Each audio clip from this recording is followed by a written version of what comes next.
남영호의 구조 신호를 해운국에서는 일체 받은 일이 없다고 말하고 있으나 일본 보안청은 이날 새벽 1시 25분께 SOS 신호를 수신 즉각 구조 작업에 들어간 사실이 알려져 우리 해운국이나 해경대는 이 사실을 까마득하게 모르고 있었음이 드러났다.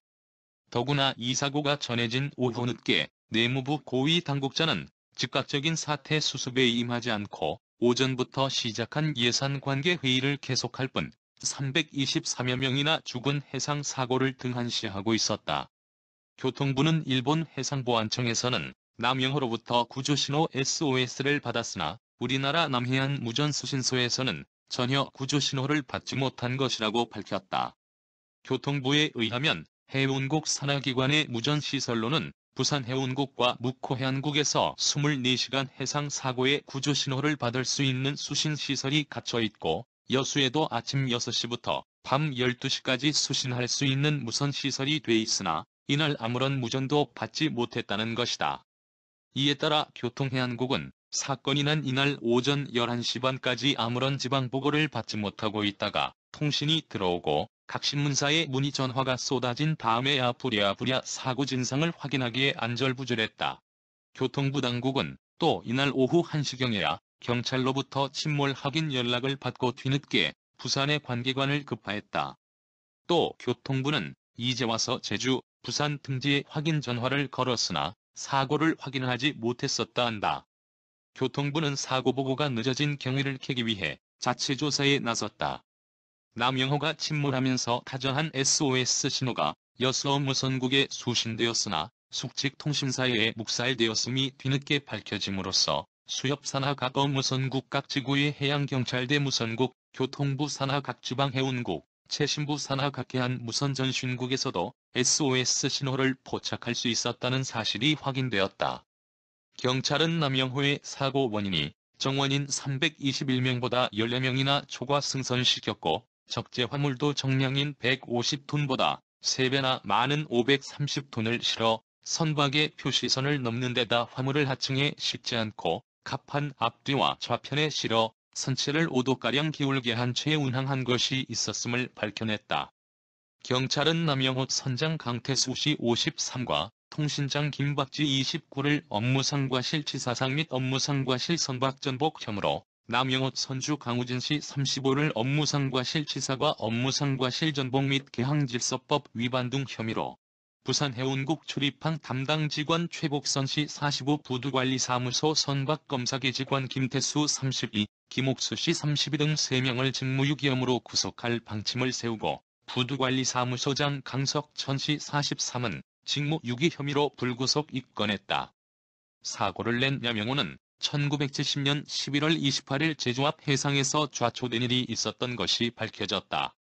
그러다 사고 나기 한 달 전에 선체 보험 가입을 한 것에 대해 한 달 전 좌초로 선체에 이상이 생겨 갑자기 이루어진 것이 아닌가 경찰은 조사하기로 했다.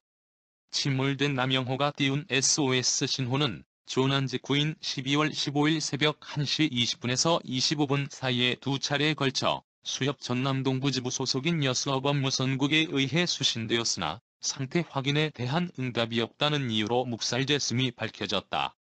12월 17일 여수경찰서는 여수어무선국 무선사 이동배 38을 연행하여 조사한 결과 그가 12월 15일 새벽에 숙직 근무 중 SOS를 두 차례 수신했었던 사실을 밝혀내고 이 씨를 일단 직무유기 혐의로 입건했다.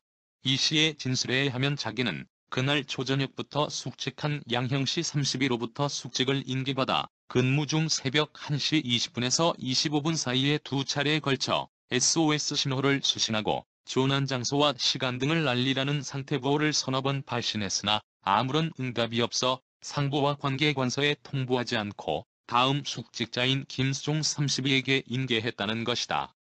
남영호 침몰 사건은 구사각기 일본 순시선과 제7관고 해상보안본부가 표류 중인 승객들을 발견하여 몇 사람을 구조한 12월 15일 오전 7시경부터 낮 12시 반까지 무려 3시간 반 동안이나 긴급 사태 발생을 타전하였으나 한국에서는 수신되지 않았음이 12월 16일 오전 밝혀졌다. 이날 제7관고 해상보안본부에 의하면 15일 오전 9시 제1차로 구사각기 순시선이 고객마루 고아마루 등 두 어선으로부터 한국선 침몰, 승객 4명 구조의 타전을 받고 한국 해경대에 이 사실을 무전으로 타전했으나 한국에서는 아무런 응답도 없었다고 했다. 이어 구사각기 순시선은 한국에서 응답이 없으니 해상본부에서 지급으로 이 사실을 직접 한국에 연락할 것을 요청해왔으며 해상본부에서는 오전 9시 16분경부터 부산에 있는 한국 해경대 무선국과 제주도 해안국의 한국 선박 조난 사실을 타전하고 12시까지 긴급 사태 발생의 무전을 계속 타전했으나 한국에서는 여전히 응답이 전해 없다가 오후 2시 15분에야 경비정 등을 현장에 출동시켰다. 는 응답을 받았다는 것이다. 다음은 남영호 사건 관련 시간대별 한일 간 교신 내용이다. 1970년 12월 15일 1시 25분 남영호 침몰, 15일 오전 8시 34분 고객마루와 고아마루 두 배로부터 사고 현장에서 약 100km 떨어진 해역을 순시 중이던 구사각기 1번 순시선의 한국 선박 침몰, 4명 구조라는 무전 타전했다고 했다. 일본의 일부 소식통은 남영호가 침몰 시 SOS 신호를 타전한 것을 기타큐슈 북구주에서 2회에 걸쳐 수신했다고 말하고 있으나 해상보안본부는 이를 부인하고 있었다. 15일 오전 9시 구사각기 순시선이 한국 해경대의 무전으로 남영호 침몰 사실을 타전했으나 한국 내에서는 응답이 없었음. 15일 9시 16분 구사각기 순시선은 기타큐슈에 있는 모지 문사의 제7관고 해상보안본부에 한국인 4명 구조, 한국 해경대에 타전했으나 응답 없음. 지급, 본부에서 한국에 직접 연락 바람이라고 타전하였고 해상보안본부는 즉시 부산의 한국 해경대의 무선국과 제주도 해안국에 이 사실을 정오까지 계속 긴급 사태 발생이라고 타전했으나 한국에서는 전혀 응답이 없었음. 15일 9시 30분 7관고 해상보안본부는 스시마 대마도에 있는 요시노, 시마요키, 다마요키, 하스마루, 구사각기 등 5척의 순시선을 현장에 급파하여 구조토록 지시하고 즉시 현장으로 출동함. 15일 낮 12시 30분 긴급 사태 발생의 타전을 마침 15일 오후 2시 한국 승객 8명을 구출했다고 구사각기 순시선이 7관고 해상보안본부에 타전, 15일 오후 2시 15분 한국 해경으로부터 응답받음, 한국 경비정 867, 868, 869정, 연안 초계기 503호기 출동했다고 무전으로 연락을 받음. 15일 오후 3시 30분 구사각기 순시선으로부터 구조된 8명 명단을 보안본부에 타전하고 구조된 통신사 김박지 씨의 진술로 밝혀진 사고 원인을 본부에 타전.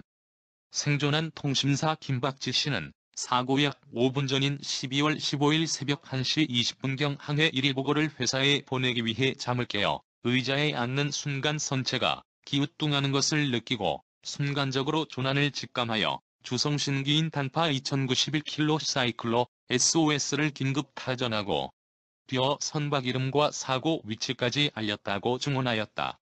그러나 아무 반응이 없기에 보조 송신기인 500킬로 사이클로 다시 SOS를 약 2분간에 걸쳐 3회 타전한 후 4번째로 타전하려고 할 때 이미 배가 몹시 기울며 송신기에 물이 차올라 타전을 포기하고 송신일지 등 서류를 급히 찾았으나 이미 물이 허리까지 차오르는 바람에 문을 박차고 뛰어나와 귤상자 3개를 한데 모아 표류하다 오전 9시경 일본 어선에 구조됐다고 말했다. 단파 2091킬로 사이클은 연안 어선이나 여객선이 사용하며 500킬로 사이클은 화물선이나 좀 큰 여객선에 사용된다는데 부산과 목포 무선국에서는 이 SOS를 전혀 수신하지 못했다는 것이다. 15일 오후 6시 30분 구사각기 순시선에서 한국 해경대 867경비정이 구조된 8명 인계했음. 남영호가 침몰되던 시각인 1970년 12월 15일 새벽 사고 현장과 같은 해역인 욕지도 근해에 우리 해군 함정들이 있었으나 남영호의 SOS 신호를 포착하지 못한 사실이 밝혀졌다. 12월 21일 군당국에 의하면 해군 소속 해군 함정은 12월 14일 새벽부터 욕지도 동남방 해역에서 작전을 벌이고 있었으므로 남영호 침몰 당시 제일 가까운 위치에 있었으나 남영호에서 타전한 SOS 신호를 포착 못했다는 것이었다. 군 당국이 밝힌 바에 하면 우리 해군 함정도 국제적인 청수 의무 규정에 따라 국제 조난 신호 주파수인 500kHz에 귀를 기울여야 하는데도 이를 포착 못한 것은 평소 작전에 허점이 있었던 것으로 지적되었다고 밝혔다. 남영호가 침몰되던 시각인 12월 15일 새벽 사고 현장과 같은 해역인 욕지도 근해에 우리 해군 함정들이 있었으나 남영호의 SOS 신호를 포착하지 못한 사실이 밝혀졌다. 12월 21일 군 당국에 의하면 해군 소속 함정들이 지난 12월 14일 새벽부터 욕지도 동남해역에서 작전을 벌이고 있었으므로 남영호 침몰 당시 제일 가까운 위치에 있었으나 남영호에서 타전된 SOS 신호를 포착 못했다는 것이다. 어처구니없는 일이다. 가장 가까운 위치에 우리 해군 함정들이 있었는데도 324명 국민들이 죽어갔는데 모르고 있었다니 세월호 때 선장과 선원들은 피신하면서 학생들에게는 대피 명령을 내리지 않은 것과 유사하다. 과연 누구를 믿고 살아야 할지 모르겠다. 특히 윤석열 정권의 하는 짓을 보면 더욱 그런 생각이 강하게 든다. 시청하여 주셔서 감사합니다. 구독은 사랑입니다. 마음에 드셨다면 구독을 꼭 눌러주세요. 행복한 하루 되세요.